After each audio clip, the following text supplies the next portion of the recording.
तव कथामृतं तपजीवनं कविभिरीडितं कल्मषापहं श्रवणमङ्गलं श्रीमदादतं भुवि गणन्ति भूरिदा जनाः. Your words are like nectar, bring life to scorched souls. They are praised by poets and remove all sin. They are auspicious to hear, wonderful and exalted. Those who spread these words throughout the world are truly giving souls. Welcome, everyone, to our class on the Gospel of Sri Ramakrishna. We've been going through the chapter with the devotees of Dakshineswar Part 2, and the date is Sunday, December 16th, 1883, page 345. And you'll remember that this is part of M's long stay with Sri Ramakrishna at Dakshineswar. And it seems that this is a very important period for training M. And not just for, he knows that he'll be the recorder of his words, but I think for M's spiritual life. And very much this big question of balance between monastic life and householder life. And M represents a rather unique case where he had the mindset of a monk and the desire and longing to be a monk, and yet was living the life of a householder, wife, children, profession, and everything, teacher. And that was always a dilemma. And it seems that Sri Ramakrishna encouraged him on both sides. Sometimes it almost seems like he's encouraging him to renounce everything and become a monk. And at the same time, he's telling him, live in the world, do your duties, do everything in a detached spirit. So it's almost seems as if he represents a different category. Sometimes we use this term, grihi sannyasi, the householder / monk. And so some of the advice that Sri Ramakrishna gives to M seems very strong and harsh, almost as if it should just be given to these young boys.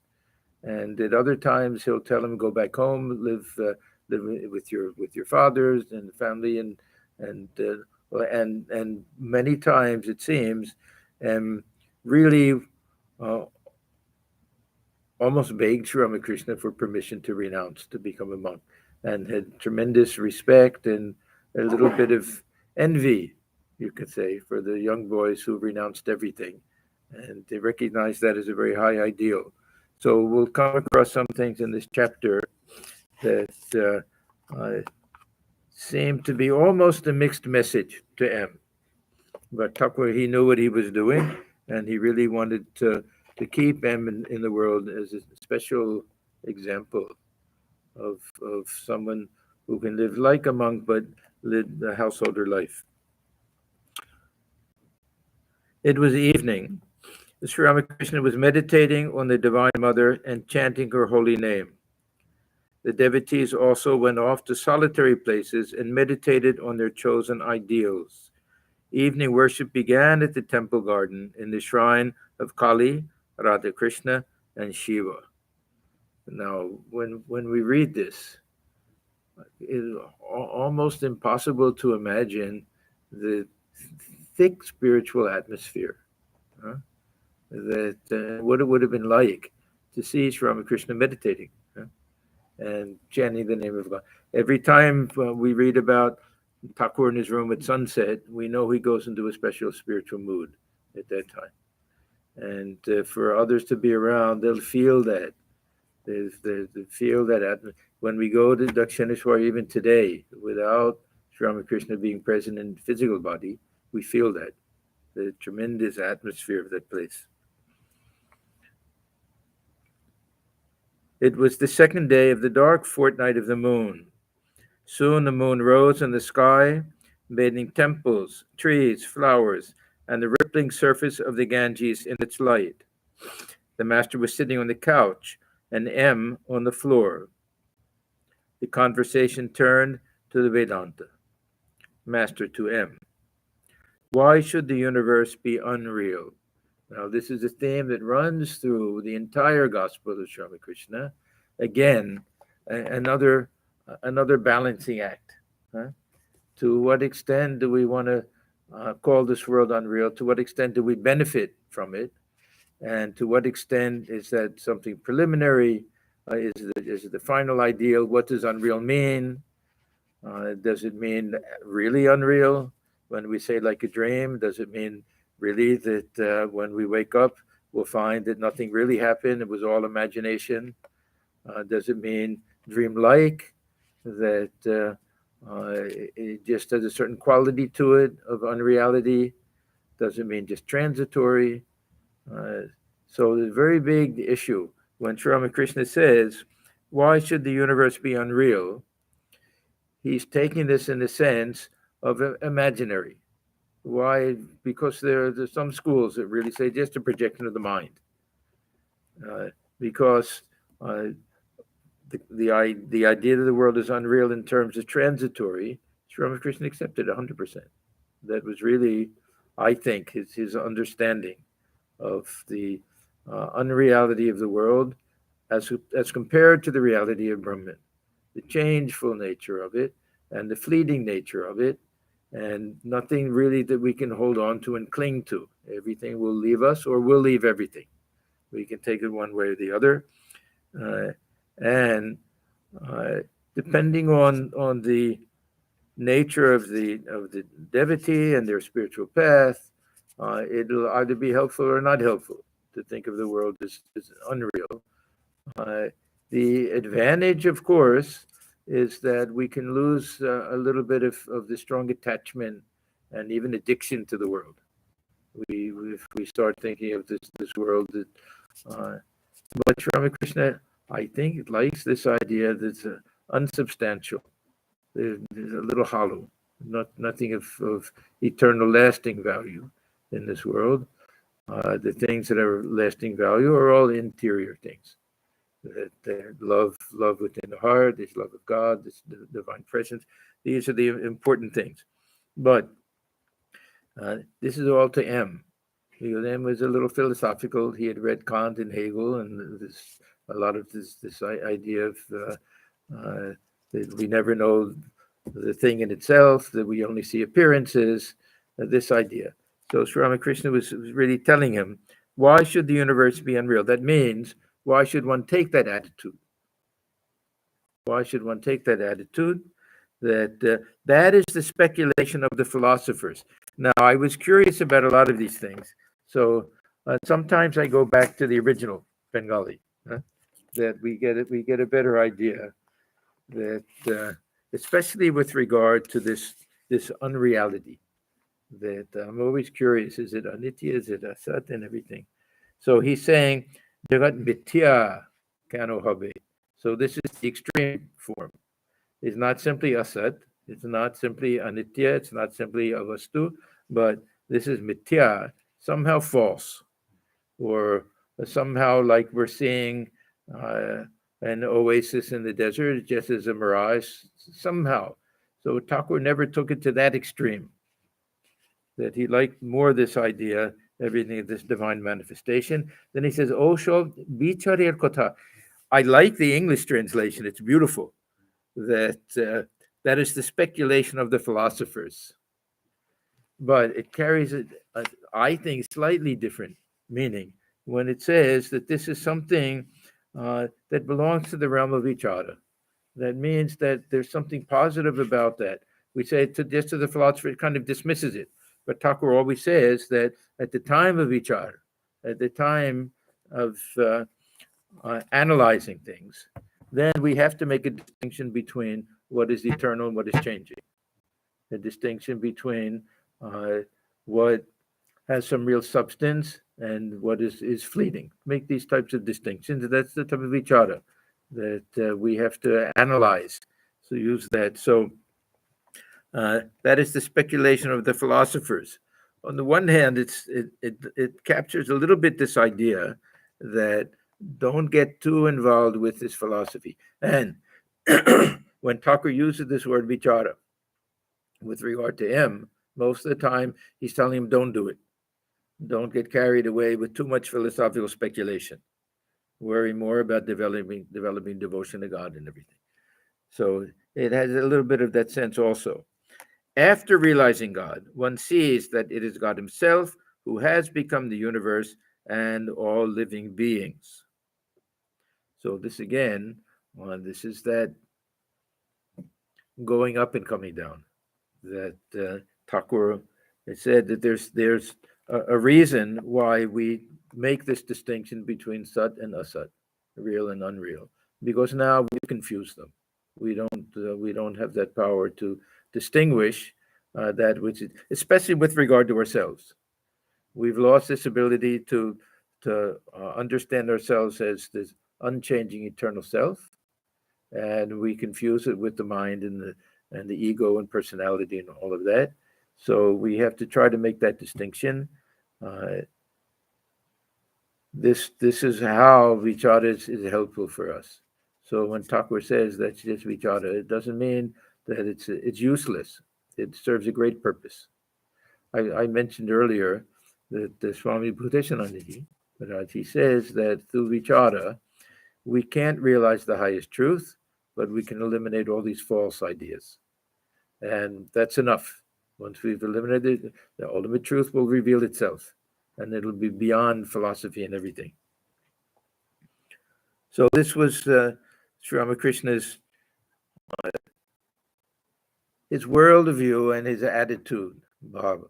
I won't say it was his philosophical position, because I don't believe he had any one philosophical position. And he equally liked all the different schools of philosophy and all the different paths, and found each one to be appropriate for a different type of person. And he followed all of them and liked all of them.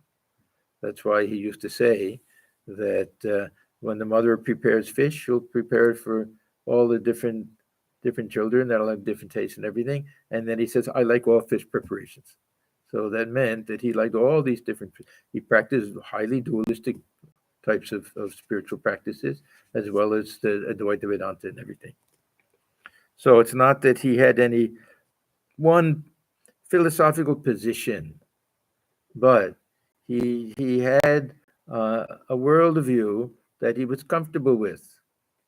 And that was mostly this idea of the Divine Mother and seeing everything as a manifestation of the Divine Mother. He appreciated all these other ideas, but some of them he felt were preliminary, some were helpful, some were just will appeal to other people. But this seems to be the one that appealed to him the most. So he'll talk about that a little. The Divine Mother revealed to me in the Kali temple that it was she who had become everything. She showed me that everything was full of consciousness. Now, this Chinmaya, when we hear this term full of consciousness, it doesn't mean that these things are conscious. Because it's another possible misunderstanding that, is the chair conscious? Somehow this idea, Chinmaya or Chidghana, some type of, it's very hard to conceive of it, some type of idea that consciousness congeals somehow. The closest we can come, I think, is in the dream. What is an object in a dream, Chinmaya? That if we analyze it, we'll find that ultimately somehow it's a thought object. It's an ideal. It doesn't have any independent material existence. That's as far as we can go with this mithya idea for Sri Ramakrishna. In the Upanishads, we have this idea everything is projection out of Brahman, but we also have this idea that what's projected out of Brahman is the different elements, and they combine, and it's more or less an independent universe. We find this idea that Taittiriya Upanishad and others, that when Brahman says, let me become many, and then what emerges first is the elements, and each one says the same thing, and the other elements come. So this Chinmaya, not exactly everything's full of consciousness, but it's somehow the embodiment of consciousness, or composed of consciousness. Like Mrinmaya. means composed of clay. So somehow composed of consciousness. This is something that almost beyond philosophy, and this is the experience of the mystics, whose mind goes to a higher level. We can understand it slightly with our sense of reason, with analogies to dream and things like that, but this was a living experience. The Divine Mother revealed to me in the Kali temple that it was she who had become everything. Now, Brahman doesn't become anything.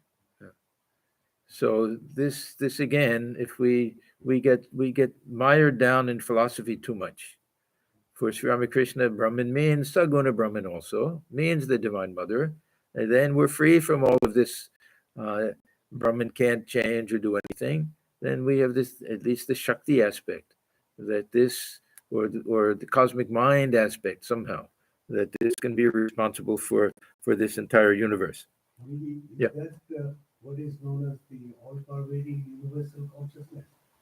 Yeah, all-pervading universal consciousness.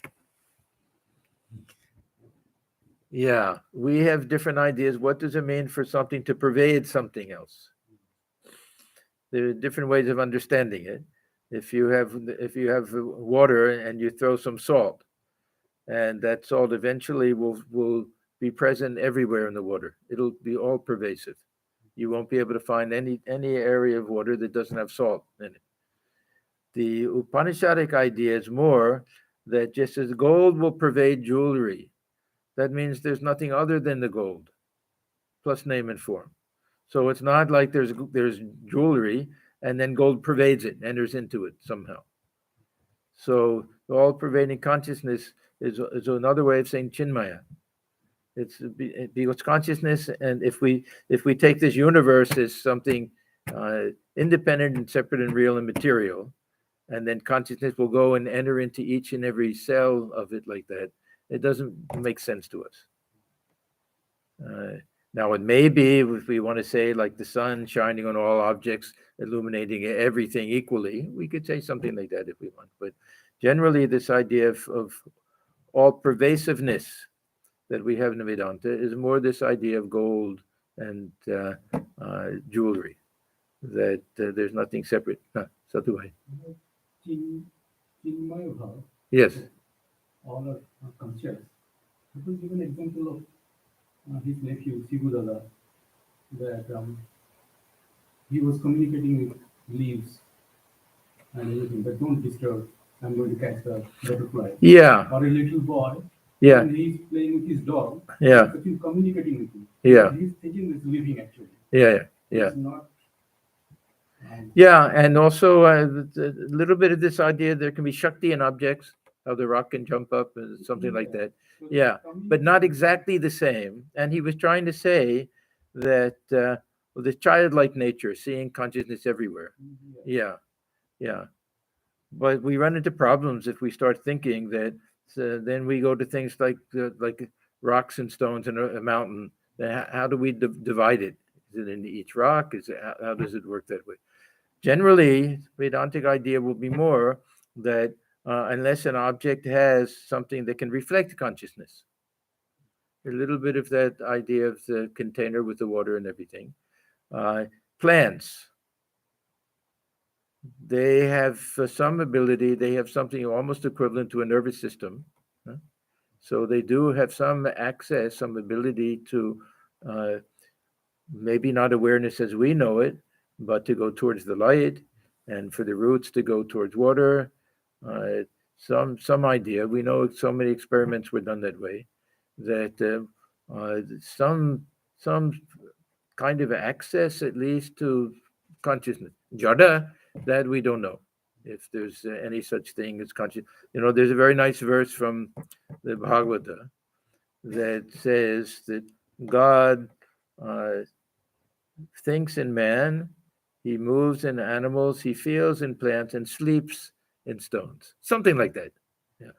So that if we want to say consciousness dwells within all things, but it's as if non-existent almost in Jada, things like that. Yeah, these are all kind of speculation, but this idea of all pervasiveness generally means that everything is a manifestation of the divine in that sense. So the Divine Mother revealed to me in the Kali temple that it was she who had become everything. She showed me that everything was full of consciousness, Chinmaya. The image was consciousness. The altar was consciousness. The water vessels were consciousness, Chinmaya. Not exactly were consciousness, but were all composed of consciousness somehow, some congealed consciousness. The door sill was consciousness. The marble floor was consciousness. All was consciousness. I found everything inside the room soaked, as it were, in bliss. The bliss of Sachchidananda. I saw a wicked man in front of the Kali temple, but in him also I saw the power of the Divine Mother vibrating. So these are related but different. Related but different. We can say that all of these objects are not, they're all Chinmaya, but the actual living presence of the divine as the self within, that's also a different type of experience. Yeah. Maharaj, I fully accept this example Mm. of the gold. Yeah, reading right.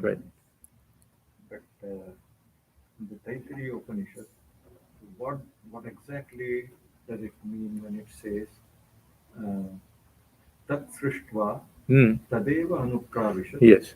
Tad anupravishya Yeah. satchatyaccha bhavat. Yeah. So the idea is that just after creating this universe, then God enters into it as the self. This is my understanding. It is said in a Allegorical way. Allegorical way. We have this idea of the spider spinning the web and then living inside the web. So that it's not that God creates the universe and remains transcendent. After creating the universe, he's immanent in the universe. As Brahman also is upholding this universe. That's kind of Chinmay idea, but present in each and every being as the self. So one is really Chit, and the other is Chinmaya. created out of himself. So they Created out of him, but then so we have a dream. Our physical body in that dream, we can say is Chinmaya. We can say is a Mithya if we want, but I'm not Mithya. I'm really the self. I'm really the sleeper and the dreamer. So it's a little bit different. So Thakur has both attitudes. Sometimes he'll say, I see everything is Another time I'll say, I see Mother within each and every being. That'll be real consciousness, real awareness. Not that he's saying that the chairs have awareness looking back at me. They have no senses to be able to do that. But he sees that that's also a form of Divine Mother, we could say. From a Vijnani's point of view, everything is Brahman itself. The Vijnani point of view, I think, will still, that distinction will be there. That everything is a manifestation of Brahman, but each and every individual is Brahman. That it's not that when I have a dream and the character in the dream, it's not a projection from the sleeper. It's the same one. When I wake up, same I. It's the same I.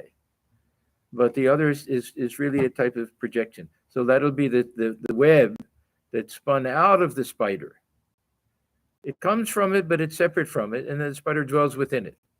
The same spider, and forgets itself. Huh? And that's each and every one of us, or that Brahman. It's very hard to really comprehend how this is possible. But when we analyze and we find that everything that represents our individuality is a superimposition, then we're left with that I am nothing but the witness of everything, that pure awareness. And this is a direct experience. Sri Ramakrishna had this experience over and over again. So when he says, I saw a wicked man in front of the Kali temple, but in him also I saw the power of the Divine Mother vibrating. So not that I'm saying his body was Chinmaya. Now he's saying within him. That'll mean that's the self. Divine Mother herself is present there. It's a subtle distinction. We may think it's not a very important distinction, but to me it's important because even someone who doesn't accept, someone who likes this dualistic idea, Sankhya idea, say that this is Prakriti and everything, still they can have that feeling that the divine presence is shining within the heart of everyone, and see the divine within, that consciousness that is within each and every person has a divine source. That's why whenever I hear this Brahma Satyam Jagat Mithya, I don't see them as linked. I see them as separate doctrines. That it's not necessarily the case that to be an Advaita Vedantin, we have to accept both of them. We have to accept the first one. This is the real meaning of Advaita, that non-difference between the so-called Jiva and Brahman. The status of this external universe is speculative. That we can't prove it one way or the other. Thakur says so many times. Who can understand this about this creation and why it comes and all of that? That's so one can say, as Thakur says, that why call this universe unreal? This universe is not mithya in his point of view, and yet he can accept the first one, that Brahman is the ultimate reality, and he can accept the fact that this I is just a stick on the surface of the water, that the real self is one and perfect and unborn. He can accept all of that.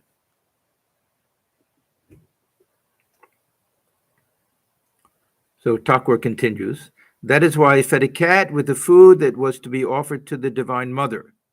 I clearly perceived that the Divine Mother herself had become everything, even the cat. So she had become everything, and she dwelled within the cat. That consciousness, the cat has consciousness. Cat is aware of the world.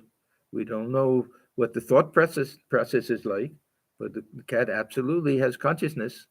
It can't function without it. So that means the Divine Mother is present there also. I clearly perceived that the Divine Mother herself had become everything, even the cat. The manager of the temple garden wrote to Mathur Babu, saying that I was feeding the cat with the offering intended for the Divine Mother. But Mathur Babu had insight into the state of my mind. This was part of that divine play. If anybody else had been there, he would have been kicked out. His behavior was so odd and so eccentric for a Brahmin priest in a temple to do the things that he did, even going so far as to slap the Rani one time and everything. He would have been kicked out instantly. This was just, we can say, divine grace or part of this Leela. That Mathur Babu was there who protected him. And he would tell all the other priests, don't say a word. Don't say anything about Choto Pachachanji. The young priest, he would say, let him do whatever he wants. He recognized there's something special about him. And because of that, Rani Rashmani also recognized it. And she gave also that final consent. So Mathur Babu had insight into the state of my mind. He wrote back to the manager, let him do whatever he likes. You must not say anything to him. After realizing God, one sees all this aright. So this is our problem. We're trying to understand these things without having realized God. So we're doing it just through that limited intelligence, very limited intelligence and understanding that we have. And Thakur is doing it after having the highest realization over and over again. So after realizing God, one sees all this aright, that it is He, and I always think she is better, the Divine Mother, who has become the universe, living beings, and the 24 cosmic principles. So the universe, that would be the Chinmaya, and living beings, or the Jivas, 24 cosmic principles, everything that is the material substance of the parent of this universe. But what remains when God completely effaces the ego cannot be described in words. Now, this will be when this Jagat is mithya, because the common experience of those who are entering into this highest state of samadhi is that this universe seems to disappear before their very own eyes. We read this Vivek Chudamani. We hear it in the words of Swamiji and even Kashipur, that he had no sense of a body. He couldn't feel his body or see anything. Only he felt his face was there and that disappeared and everything. So the fact that that's the experience doesn't mean that that's the metaphysical truth, that the universe is unreal. At least in the yoga system, that they make a strong point that everyone else will still be living in the same universe. It'll just be for that person that universe seems to disappear at that time. So this unreality of the universe may be the highest stage of jnana, but Thakur's teaching, conviction, is that there's something higher, which he calls vijnana. When the mind comes down a little bit, then we see this world as real, because we know what it is. So when we talk about the snake in the rope, that if we say the snake is unreal, it doesn't mean that there's nothing there. It means that once we know it's really a rope, then we can say it's real. Now we know what it really is. So that's Thakur's idea, that after realization, we know the reality of the world as it really is, not this false superimposition.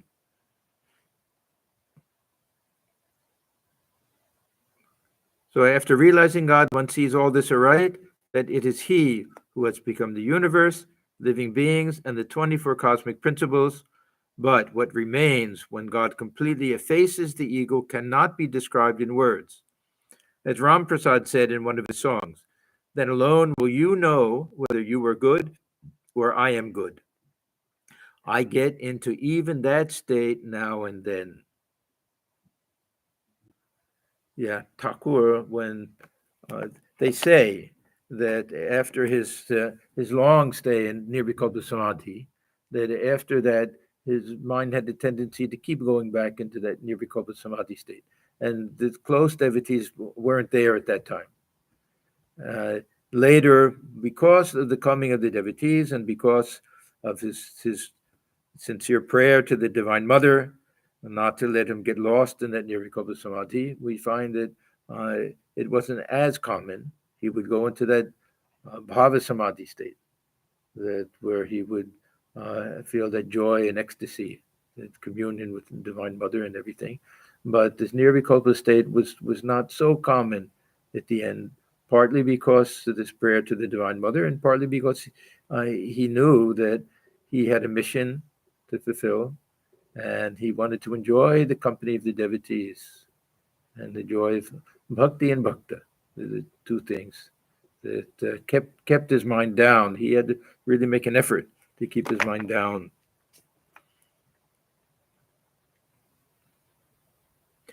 And then he makes a beautiful statement. A man sees a thing in one way through reasoning, and in an altogether different way when God himself shows it to him.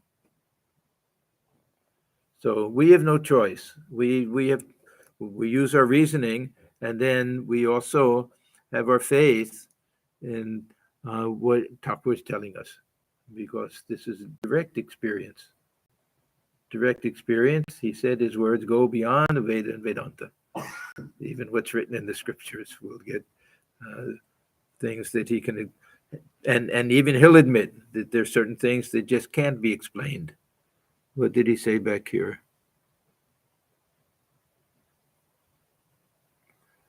When God completely effaces the ego, what remains then cannot be described in words. Okay, now we get to the next day, Monday, December 17th. So M has already been here several days, again, 1883. It was about 8 o'clock in the morning. Sri Ramakrishna was in his room with M when Dr. Madhu arrived and sat down beside the master on the small couch. He was an elderly man and full of wit. He used to visit the master when the latter felt indisposed. Sat down beside the master on the small couch. See, we have this feeling that, a sadhu, the householder will never sit on the same couch. This means a small bed, as a sadhu will, that this is not proper in anything. But Thakur was so simple, and he had no feeling of pride of being even a sadhu, forget about Paramahamsa and everything, that it was natural. There's nothing that he would ever possibly think, oh, how can you sit on the bed with me and everything like that. But very sweet. The elderly doctor comes and sits next to him. When we try to picture these things, they're very nice. Thakur loved to have people nearby so he could touch them from time to time. That was another trick that he had. Just a little touch like that, and that would help them to understand things. He was an elderly man and full of wit. He used to visit the master when the latter felt indisposed. Master, the whole thing in a nutshell is that one must develop ecstatic love for Sachchidananda. Now, here we have two completely different schools of thought. Sachchidananda, these the Gyanis will love this type of stuff, and not much. This will be our Brahman, Nirguna Brahman and everything, maybe even Saguna Brahman. But this ecstatic love, this is our Bhagavan. This is a personal God. This is God with form, attributes. This is the avatar and everything. For Thakur, they're the same. He doesn't make that distinction. For him, the Divine Mother is everything. She's a transcendent Brahman. She's an immanent self within. She's everything. So for him, it makes no difference. He can use this type of language, which for us may sound odd. Ecstatic love for Sachchidananda. He means just for the Divine Mother in whatever form she comes. What kind of love? How should one love God? Gauri used to say, then one must become like Sita to understand Rama, like Bhagavati, the Divine Mother, to understand Bhagavan, Shiva. One must practice austerities, as Bhagavati did, in order to attain Shiva. One must cultivate the attitude of Prakriti in order to realize Purusha, the attitude of a friend, a handmaid, or a mother. Now, I'd like to just get a little background on this Gauri. These are all interesting characters that we find in the Gospel.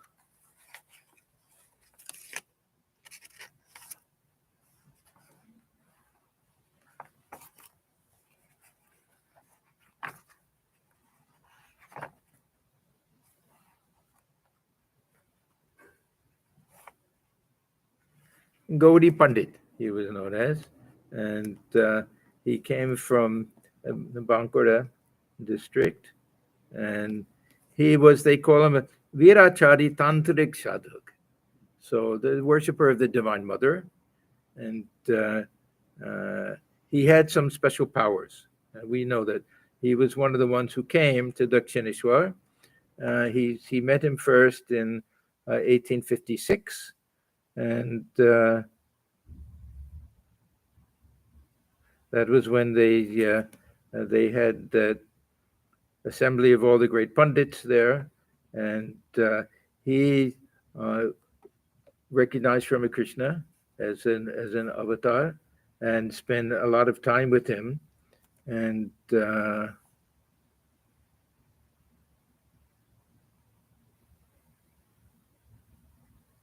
it says, day after day, Gauri became more and more enchanted with this divine mood of Sri Ramakrishna, and he became Sampurno Anuragi. He became completely devoted to Sri Ramakrishna, and gradually, through that divine company of Sri Ramakrishna, that this intense renunciation came to him. And one day, with tears in his eyes, he came to Sri Ramakrishna and took his leave and renounced home forever. And even after a great search, that no one was able to determine where he went after that. But there are many cases where these great pundits, and pundits in India, you know, they're not necessarily great spiritual people. They're giant intellects and usually have some good understanding of things. But Thakur always said that whenever there was any pundit in town, he would send Hridoy or somebody to go check him out. If he has no renunciation or discrimination, I don't care to see him. If he has some modesty and renunciation and discriminate real that, and then Thakur would go with great reverence, and many of these great pundits who were there at that time became so devoted to Sri Ramakrishna and became really filled with this longing for God, and not just him. Who else? There was another one who renounced the world and went off to Benares. Huh? Who was it? Narayan Shastri, yeah. And Vaishnav Charan, we know, became so devoted to Sri Ramakrishna. So he had that effect on these great pundits because they had the knowledge. They just had to transfer it from the head to the heart somehow. They had that knowledge. So this is Gauri Pandit. So Thakur will quote him sometimes, but all of this, he was a great worshiper of the Divine Mother. So this is why he's emphasizing that. Gauri used to say, one must become like Sita to understand Rama, like Bhagavati, the Divine Mother, to understand Bhagavan Shiva. One must practice austerity as Bhagavati did in order to attain Shiva. One must cultivate the attitude of Prakriti, that means the female, in order to realize Purusha, the male principle, the attitude of a friend, a handmaid, or a mother. Now, there are two ideas here. One emphasizes this idea that we have these two aspects, male and female. This is a very common idea. This is the whole Sankhya philosophy uses the terminology. They may not talk too much about male and female, but the terminology, Purusha means male, Prakriti means female also. So based on a Shiva Shakti. There are many schools like that, and they generally worship God as the Divine Mother. But this is the other attitude, that we want to worship Shiva, then we have to take the attitude of Shakti. And this actually is something that is not restricted or limited to identifying with the female aspect. This is something we find in all the bhavas. If we have the Dasya bhava, then identifying with Hanuman, the same idea, in order to worship Rama. So this is what I find to be the very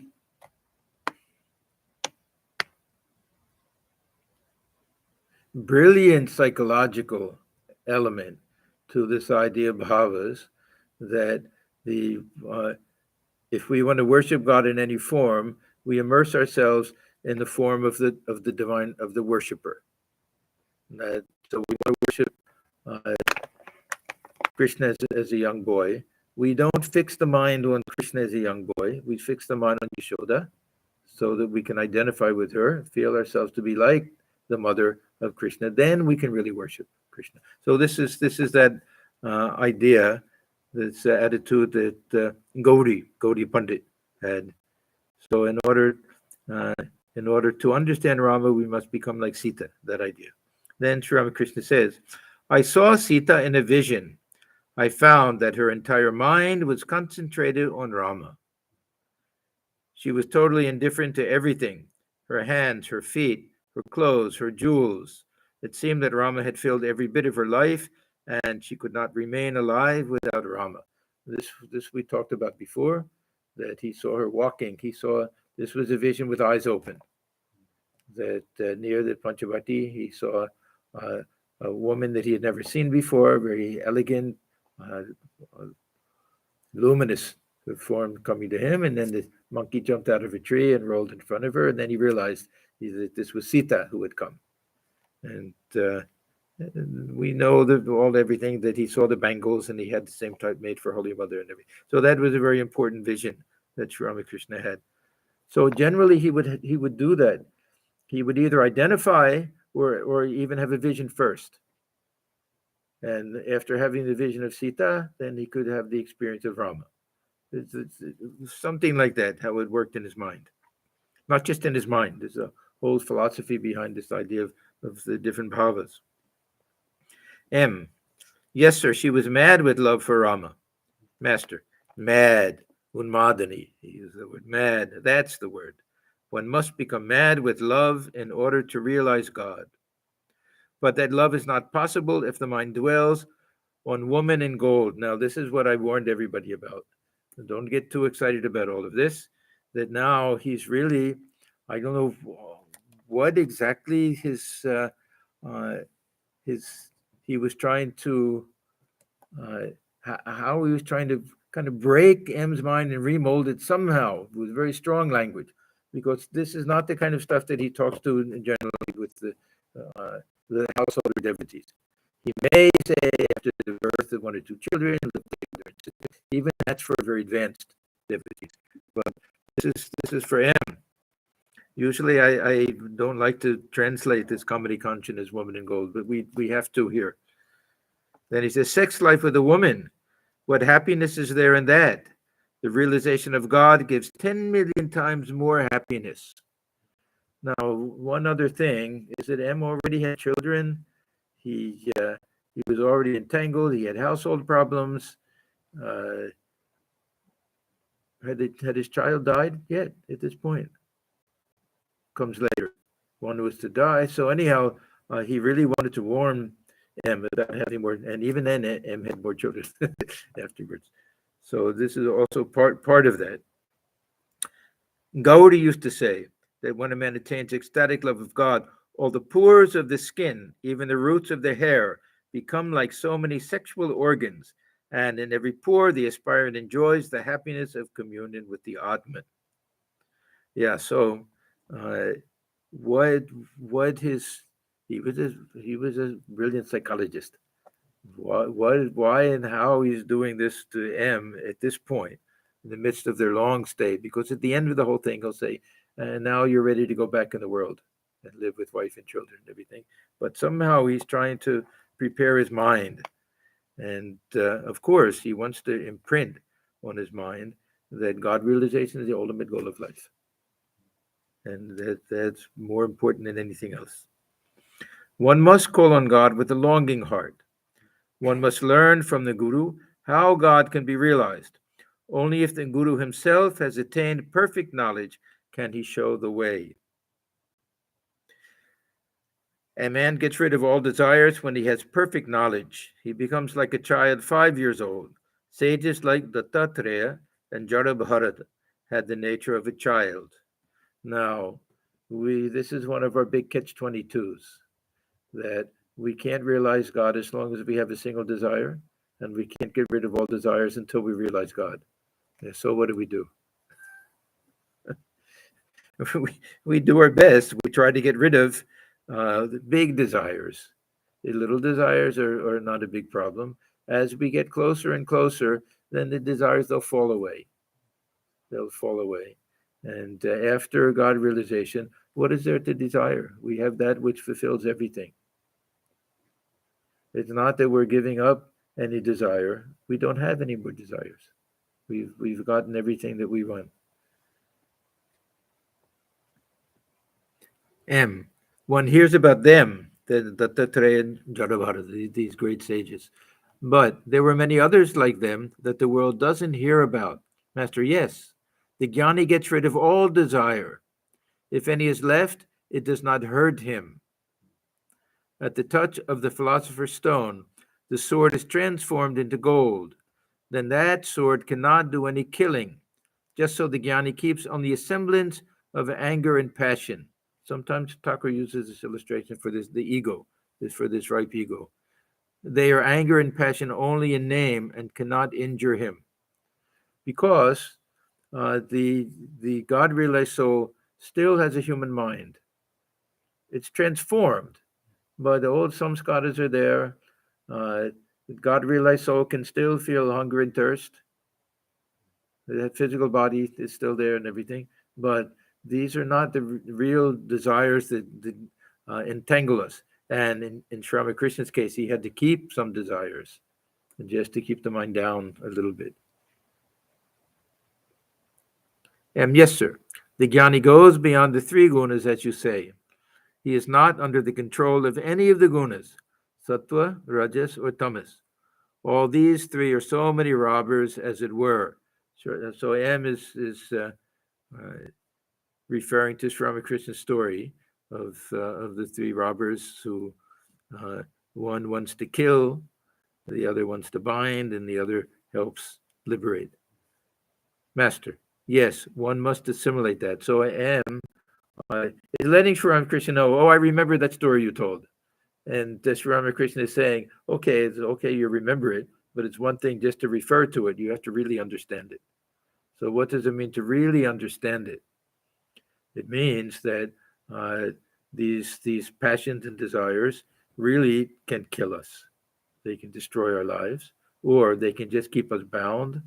And even the ones that can help us have to be left behind.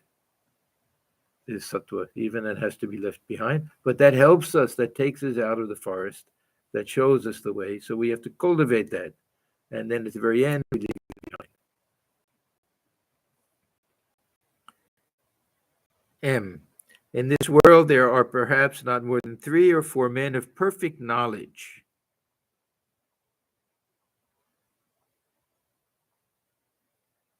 It's interesting because M just said there were many others like them that the world doesn't hear about. Now we're saying 3 or 4. It probably means at the present time. Master, why do you say that? One sees many holy men and sannyasis in the monasteries of Upper India.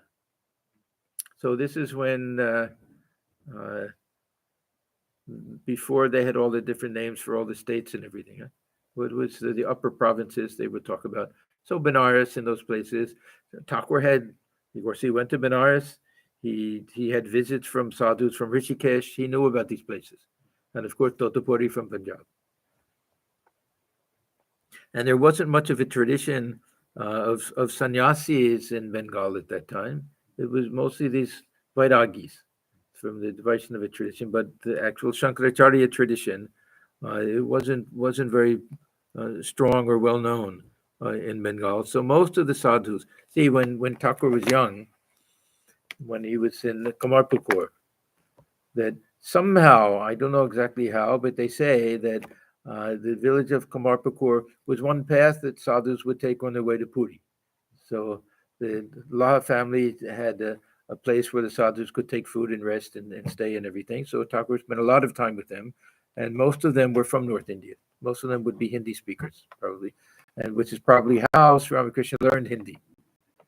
He could understand Hindi, speak some Hindi also.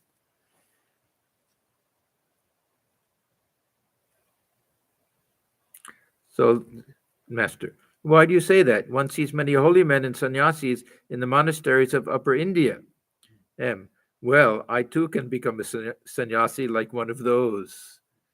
Now, he's not saying, this is a little sarcastic. He's not saying, yeah, I can also be a sannyasi. What he's saying is that, what do? They're lazy people. They put on some cloth. They wander from place to place. We get that impression a little bit, that M is a little bit skeptical about that. The master fixed his gaze on M, but Thakur doesn't take it exactly that way and said, by renouncing everything. So now he's saying, okay, you're making fun of them, but can you renounce everything? You're talking about them. How about you? M. Now, see, M's mind is still going back and forth, back and forth. Mental renunciation, real renunciation. So he says, what can a man achieve? This is M, unless he gets rid of Maya. What will a man gain by merely being a sannyasi if he cannot subdue Maya? So now he's saying these sannyasis that just by taking sannyasi, just by putting the ochre cloth and everything, then if they still have Maya here means attachment. It means attachment. Of course, based on the ignorance, but really, if they cannot, attachment and desires. Both remain silent a few minutes. So this whole thing is sinking in. Thakur is letting it sink into M's head and let him really think, what does it mean to renounce? M. Sir, then the topic changes a little bit. What is the nature of the divine love transcending the 3 gunas? Master, attaining that love, the devotee sees everything full of spirit and consciousness. Again, Chinmaya. So this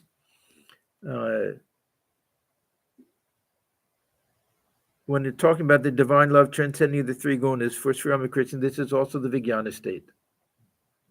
Vijnana state. It's not simply after nirvikalpa samadhi, it can be also after bhava and prema, after very high states of that will also give realization. And after that, then the bhakta will see everything that way. The jnani may see things differently.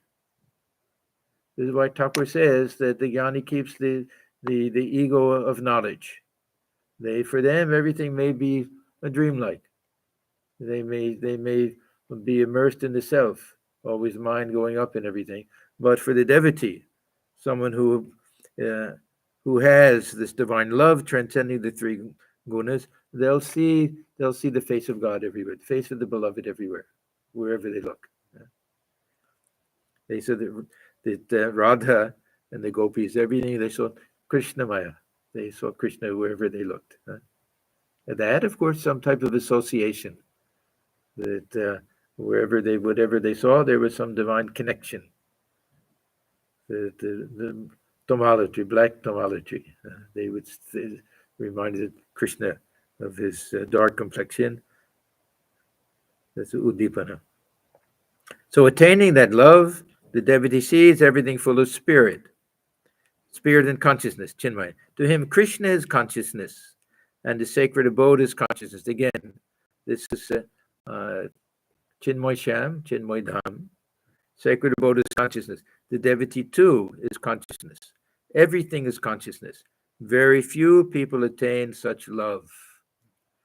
Now, Sri Ramakrishna, he used to say that very few can attain to this nirvikalpa samadhi, very highest states of samadhi. Same way he said, very few can attain to the very highest states of devotion.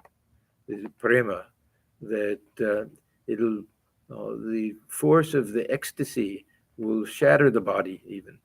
It'll be so great that it has to be a huge adhar, huge container, someone with tremendous spiritual power to be able to withstand the force of that tremendous feeling of divine love, ecstatic love. Dr. Madhu's probably his jaw is dropping listening to all of this. It really is. He's talking to M, but Dr. Madhu is still there, probably still sitting next to him on the couch. The love transcending the three gunas means, in other words, that the devotee is not under the control of any of the gunas. Master smiling. Yes, that's it. He becomes like a child, 5 years old, not under the control of any of the gunas. Okay. Oh, there's just a little bit more till the end of the chapter. The master was resting after his noon meal. Mani Mallak arrived and saluted him. Mani Mallak was an elder Brahmo Samaj, member of the Brahmo Samaj. And he came to Sri Ramakrishna suffering from the loss of a son. He was filled with grief, and he found Thakur was the only one who could relieve him of that grief. So he became very devoted to Sri Ramakrishna. Mani Mallak arrived and saluted him. Sri Ramakrishna remained lying on the couch and said a word or two to Mani. Mani, I hear you visited Keshav Sen. Master, yes. How is he now? We saw that when he was very ill and he could hardly get up. He could only walk around by holding on to the walls and everything. He was so weak. Mani, he hasn't recovered to any extent from his illness. In fact, he'll die very shortly. Master, I found him to be very rajasic. Now, why will Thakur, is he criticizing him? I think this is a bit of abhiman. That he's not that he was rajasic, but why did he make me wait? I wanted to see him. I loved him so much. I had to sit for such a long time. He said, I found him very rajasic. I had to wait a long time before I could see him. I don't think because he loved him. He knew that he had a little bit of rajas. That's all. But he also found that he was talking to the Divine Mother at the end, and he was a completely transformed person, Keshav, and a great love for him. So we shouldn't take this as a very demeaning type of statement. The master sat up on the couch and continued his conversation with the devotees. Master to him, I became mad for Rama. I used to walk about carrying an image of Ramlala, that little small brass image of the baby Rama, given to me by a monk. I bathed it, fed it, and laid it down to sleep. I carried it wherever I went. I became mad for Ramlala. That's another instance of something that is very, very difficult for us to comprehend. What exactly, how Sri Ramakrishna, seeing this brass image, saw the real baby Rama and spoke to it and washed it and bathed it and fed it and everything. This is all that